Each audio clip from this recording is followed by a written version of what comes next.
Hey guys, it's Lynx Savage here with Lynx's Big Adventure, and I'm coming at you with a video that is kind of in response to a couple of videos that I've seen on YouTube. I'm all over YouTube, of course, and some of my favorite gun channels I've noticed, they have a video that pretty much is why they own a gun.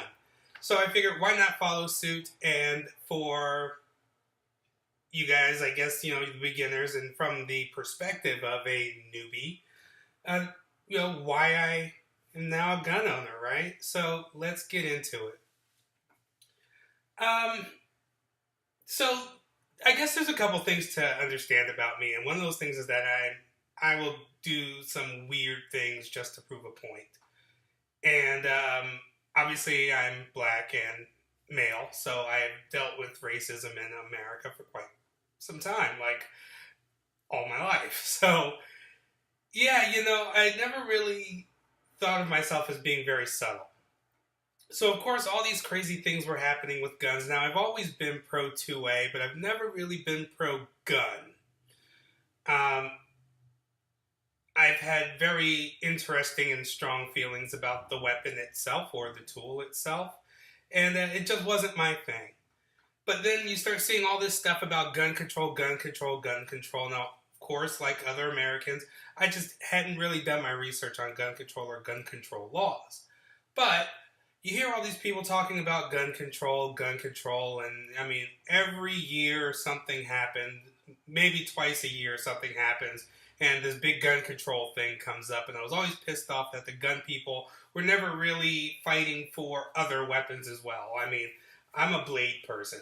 I can't carry a knife that's longer than 4 inches. That's bullshit. You can't carry a sword. That's bullshit. You should be able to carry any weapon that you want to use. I mean, 2A is about bearing arms, not just guns, right? So that's always been my perspective on 2A and on gun owners. And one day, a couple years ago actually, I had said, well, if they really want strict gun control, perhaps every black person in America should get their gun license. Because at the time, and I mean, and it's not like it's not still happening now, but at the time, uh, if you were a black person and you did anything that was lawful, eventually there was a law banning it, or there was some way to criminalize it. I was being sarcastic, obviously. Um, so a couple years roll by, and earlier this year we had another incident, and this was before Orlando. We had another incident, and of course the gun control thing came up, and I just said, you know what, just to prove a point, I'm just going to go and do whatever it takes to get my gun license. That's what I'm going to do. Now, understand something.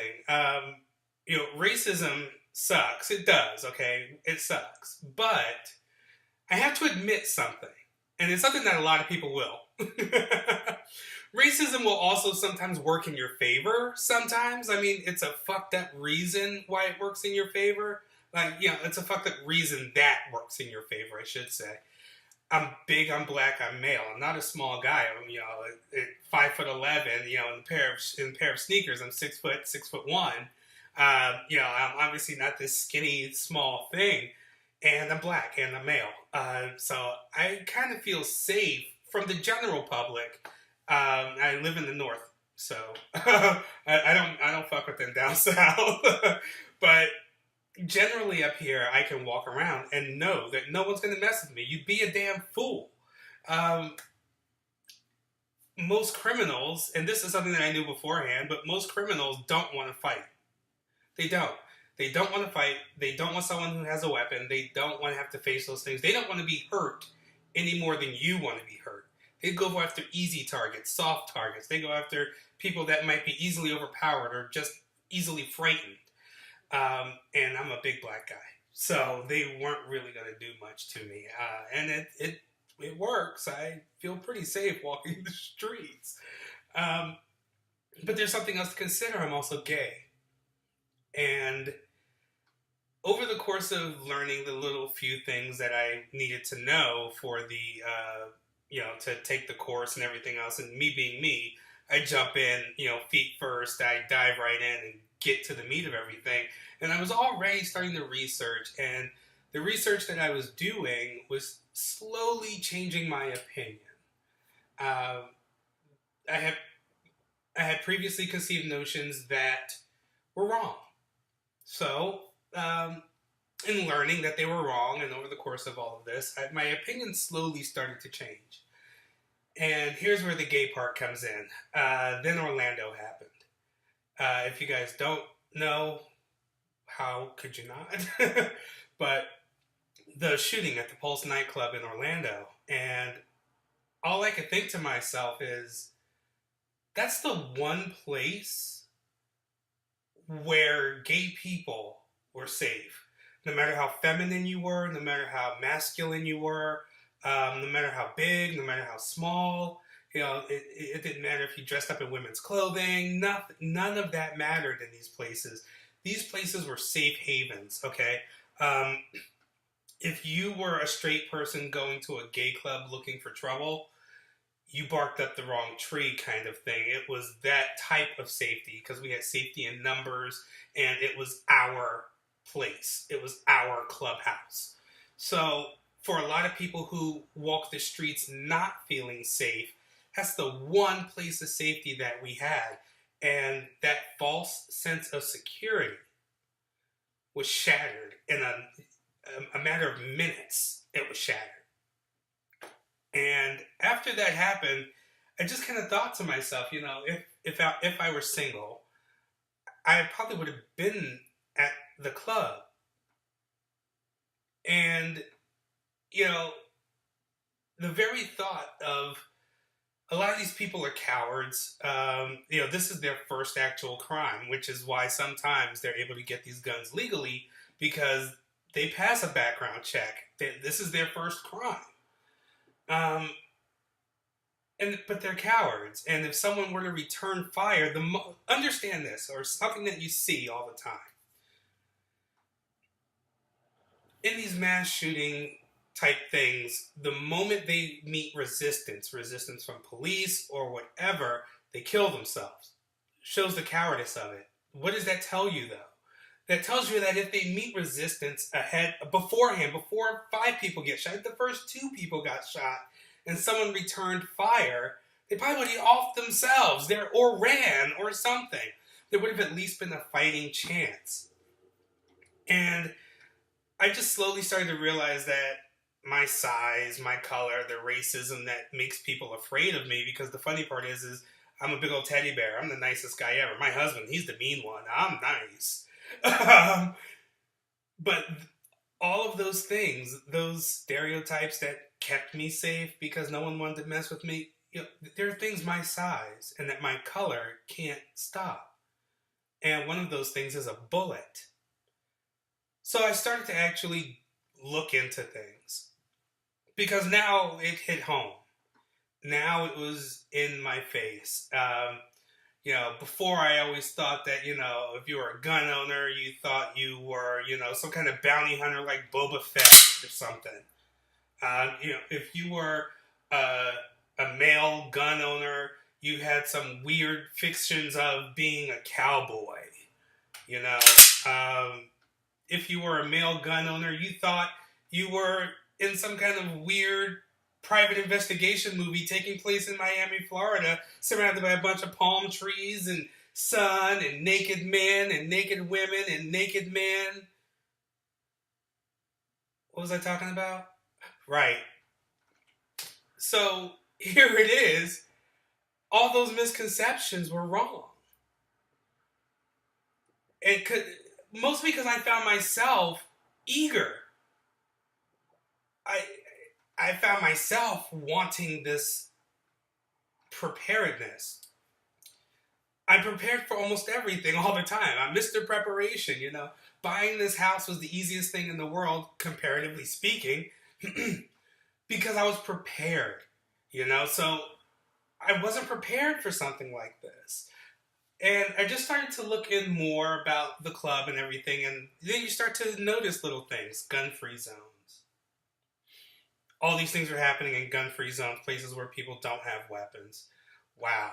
okay, you know, then you start to see other things like what happened in France afterwards, where someone used a truck to take out more people than any gun ever has, and that kind of killed that conception I had, about a gun being able to be used to kill more people faster. Uh, it changed my point of view and perspective when I started to learn more.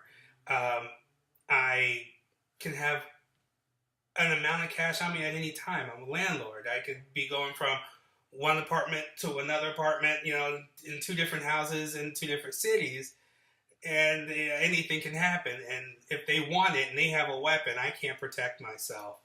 Not too long ago here in Massachusetts, right outside of gay bars, gays were being attacked, and these weren't just small little guys.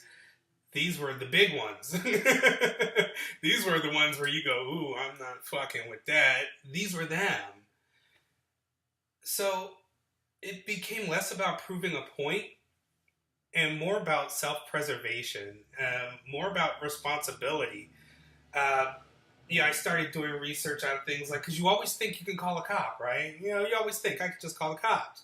Now, granted, I'm going to hesitate to call the cops. I might be the one that end up dead, but you always think I can call the cops. I can always call the cops. And then you start to see things like here in Massachusetts, the average response time is 8 to 10 minutes. Most fights are over in 2 to 3 minutes. Most murders are over in 2 to 3 minutes. Most home invasions are over in 2 to 3 minutes with someone dead, unless it turns into some kind of weird standoff or some other kind of kidnapping situation. Here in Massachusetts, we are having home invasions occur. They're not every day, but they are occurring. And what am I going to do if someone, breaks down my door? I might not be able to get all the way upstairs to my sword fast enough, and even then, I'm not deflecting bullets with the fucking thing. That's not happening. So it really came down to, the responsibility for my own safety is me. I'm the front line. I'm the first line of defense when it comes to my own safety. I can't expect the cop to help me. They're not going to be here in time unless I'm excruciatingly lucky. I have interests to protect. I have my life to protect. And it was nice living in a la-la land of my size protecting me. But, in seeing things like Orlando happen, in looking up actual statistics on things instead of just accepting what I was hearing. My confirmation bias, I was just accepting what I was hearing. And then you come to find out things, because you start thinking, well, yes, that's right, more gun control, damn it. Well, you come to find that all these things they're talking about are laws we already have. So then I start feeling duped. There are laws that we already have that aren't being enforced at all. It's like, are you kidding me? And then you start to say, well, okay, the states that have gun control laws certainly have fewer gun crimes, fewer murders, blah, blah, blah. And then you come across numbers like Illinois. Illinois has some of the strictest gun control in the country, and then you have Chicago. What is that gun control actually doing? It's not stopping criminals. Criminals are going, fuck the law. And they're armed anyway, as we could see. Meanwhile, law-abiding citizens are having the hardest time getting armed to protect themselves from these criminals. So then you start feeling duped. So not only do you start to realize that your safety is your own responsibility, cops respond. They don't prevent. It is great that their presence can prevent, but cops can't be everywhere, and you don't want a cop on every corner watching everything you do. You're one step away from Gestapo at that point. So you got the fact that cops respond. They don't prevent. And then you have the other things like being lied to.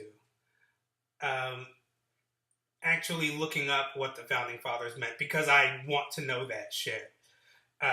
Actually looking up what those phrases that were used to create the Second Amendment were all about. No one ever looks these things up.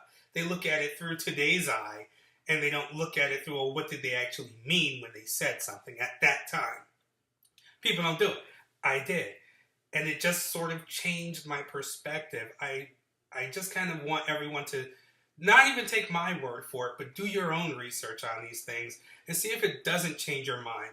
See if you don't notice the trend where an increase in gun ownership leads to a decrease in crime. These two things are correlated, just like a decrease in gun ownership and an increase in crime. You can watch the numbers move together. So now you got being lied to, the reality that your life is your own responsibility, the reality that, what are you going to do when there are no cops? With seconds count, cops are minutes away. Cops respond, they don't prevent. If you're a good cop, I respect you. I mean, it's a shitty job to have to do. I certainly don't have the temperament to do it. I would probably lose my shit if I had to be a cop. So, good cops, I get it. But you guys know you're not Superman. And you're not. So you can't be here at the very first signal of a problem. I need to be able to save myself. And in challenging those lies and challenging myself, my opinion changed. And, if you don't change your opinion in the face of facts, you're just being willfully ignorant and stupid. So, yeah, I went through, I got my gun license, got my firearms, as you guys know. And, yeah, that's why I have a gun. I mean, Orlando showed me that no place is safe. No place. One would think, oh, well, the church shooting would have showed you that. No. Oh, well, the movie theater. No.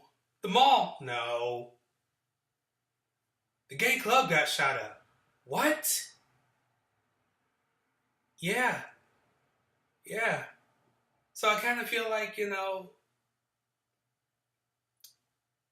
armed gay doesn't get bashed. And that's just it. Armed gays don't get bashed. Why do I carry a gun?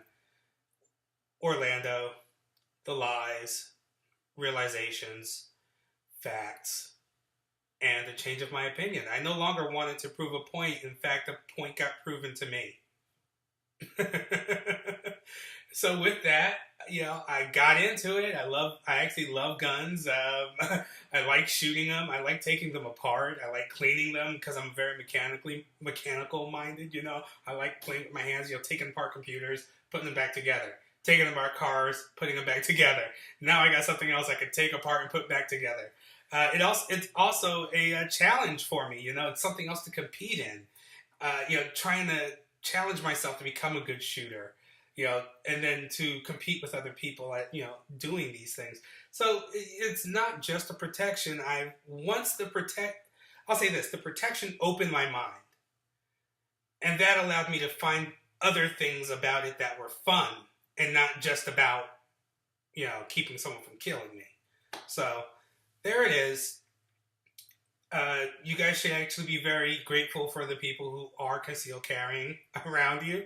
And doing the research, I see that there's a lot of things that don't get reported nationally where a concealed carrier has stopped a potential mass shooting. You can't call it a mass shooting because it never got that far. There was a law-abiding citizen that was able to stop it. And then getting this license, you have to be law-abiding. You have to be. I got mine in 32 days instead of the regular 40. My record is 100% squeaky clean. They were shocked at how clean the record was. No misdemeanors, nothing. And I still had to go through the ringer. So know that the people who actually legally own guns are probably more law-abiding than you are in a lot of cases. They probably abide by more laws than you do. There are over 8 million guns in the country. If guns themselves were really the problem, you'd know it. You'd really know it. There's over 8 million of them in the country. So many gun owners. There are people walking among you every day concealed carrying weapons. And guess what? You make it home alive. So it's not a matter of these guns are evil. You can't blame an object as a lot of people were. And of course I was letting them because I didn't care. Now I do sort of care. And in my caring and in what I came through to get here, you should probably care too. So yeah, that's it. That's why I own a gun. If you guys want to tell me why you own a gun, go on ahead, do so. That'd be great. Otherwise, I implore everyone: get your LTC or your CCH or your CHL, whatever they call it. Take a good class and protect yourself. That's all I got. And remember, armed gays don't get bashed.